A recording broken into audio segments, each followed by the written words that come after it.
Howdy, howdy. Welcome to a tool bag channel. This is a tool bag, and this is my wife's 1998 Toyota RAV4. We bought this car at about 215,000 miles a few years ago, put about another 60 on it. It's used oil kind of at a variable rate. Sometimes it's like we're putting a quart in every 2 weeks. Other times it's fairly stable. So I've been curious to run Valvoline Restore and Protect in it and see how that does with it. We have 1,500 miles on the Valvoline Restore and Protect right now, the Wix XP filter.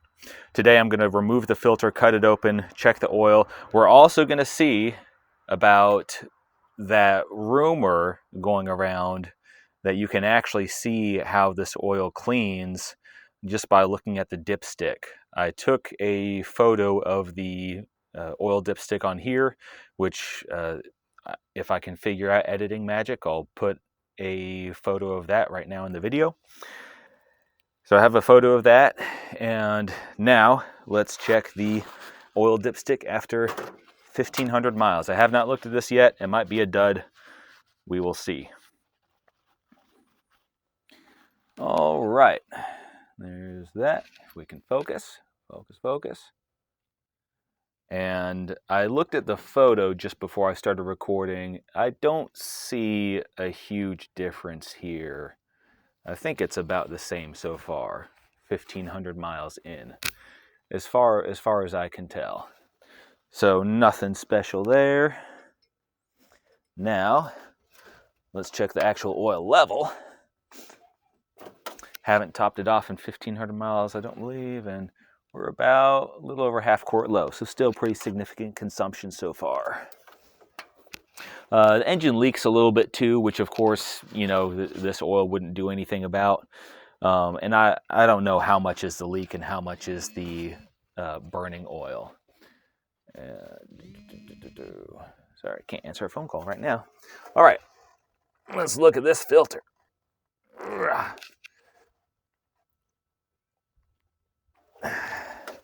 Good and tight.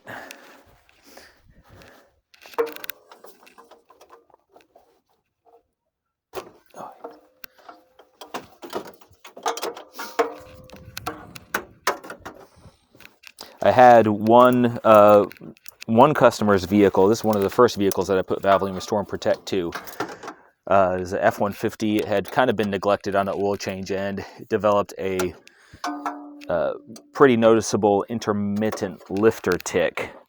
And so we tried Valvoline Restore and Protect as a way to potentially clean that out, see if that helped anything. And it did work. Lifter tick went away and ended up clogging up the oil filter in 500 miles as well. So the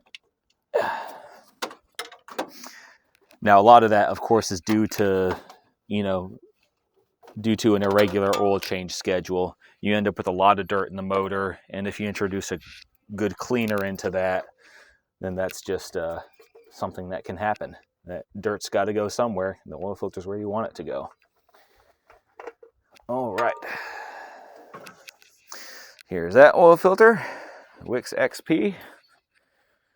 Let's get this in the garage and get it cut open. All right, just got this thing peeled open. That was a pain in the neck last time on my car, the Camry. Ended up being a little easier on this one. All right, let's have a look. It's definitely not all sludged up like the one on the Ford was. This looks a little more like the ones that I pulled off of my car, which had been a little bit better maintained. All right, let's see if anything comes off with the old screwdriver. Can we focus?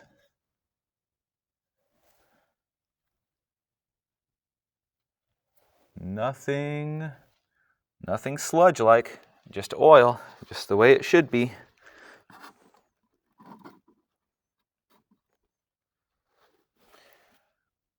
Try a different spot. Nothing sludgy, just oil.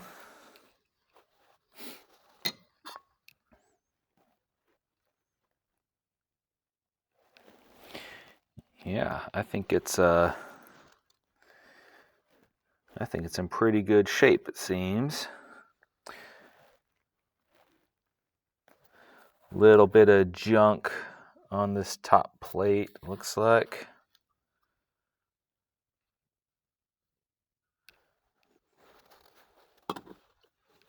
Let's cut off some of these pleats and take a closer look. There we go. Let's clip that off and take a look.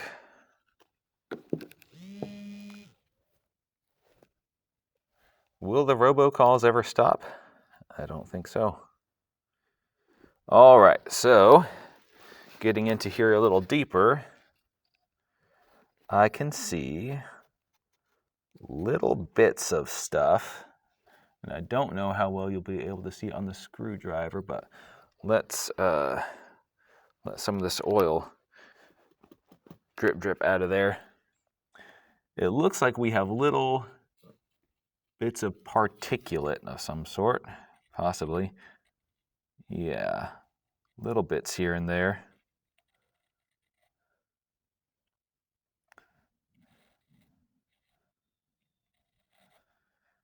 Some macroscopic dust or chunks, but nothing like with the Ford that one time. Yeah, we've got little. Oh, come on, focus. Come on. Saint AVE, pray for us. So yeah, we've got a bunch of little bits like that, but nothing that's going to restrict flow in the filter, which was the big concern. And I have to apologize real quick for perhaps not being a little more cautious about my presentation in the original Valvoline Restore and Protect video, the one that blew up. That one person from one shop commented that one of their they were running Valvoline Restore and Protect in their customers' vehicles, and their customer came back after a few hundred miles and was all worried, all worked up in a frenzy that they had to take off his oil filter and cut it open and check it and make sure it wasn't clogging up. And this was a truck this was not the same scenario. This was a truck that had been regularly maintained. It's a newer truck, lower miles than this other one, and clearly a customer who cares about his machinery and takes good care of it. If you have a car that you've owned for a long time and you are keeping up with the maintenance, you're actually doing your oil changes and not just topping it off, and going 10, 15,000 miles on the same filter or anything like that, and letting it dirty and running. The other thing too, if you're regularly running full synthetic oil, that's already going to clean, not as well as Valvoline Restore and Protect, as I understand it, but it's going to keep the engine a lot cleaner versus just running conventional high mileage and just topping it off. That's kind of the scenario that was in play with that truck that ended up with the clogged up oil filter after 500 miles. And so I didn't mean to cause alarm for anybody who was taking care of their vehicle well. And I showed in that video that my oil filter from my car, no issues with that one. Everything looked good to go there. It wasn't a concern. I cut open the oil filter again after 4,000 miles, and it still looked fine. So the clogged oil filter issue, I believe, is really only a concern with vehicles that haven't been properly maintained, which is what you would expect. The thing is, there are a lot of vehicles like that out there. It's not an uncommon thing, and so it's still something worth thinking about if you're in a situation where you haven't kept up with your vehicle and you're starting to see some of the consequences of that, like a lifter tick or burning a lot of oil, and you want to get back on track, and so you want to start by trying this oil out, and the vehicle has a bad maintenance history. That's when you worry about oil filters getting clogged up. Not when you're just you have a good maintenance habit already in place and you're just switching to this oil. I see no reason to really be concerned in that scenario at all. Another place you might want to stay on, cut these oil filters open early and check them. If you buy a car that is totally new to you, that you're not familiar with, a used car, the owner can swear up and down he did this and that as far as the oil change schedule. You don't know what he did. And so it's, in that scenario, if I were running a used car that I just bought on Valvoline Restore and Protect, I'd do the same thing. I'd cut open the oil filter early and see what we're looking at here. Oil filter bypass valves, that's something that comes up in the comments a lot too. Oh, the filter would have just gone into bypass, so you wouldn't have an actual oil flow restriction. Yes, that's true. However, when you have an oil that's cleaning aggressively in an engine that's dirty enough to result in a clogged oil filter, well, now that oil that's being bypassed, that's going through the bypass valve, is itself heavily contaminated.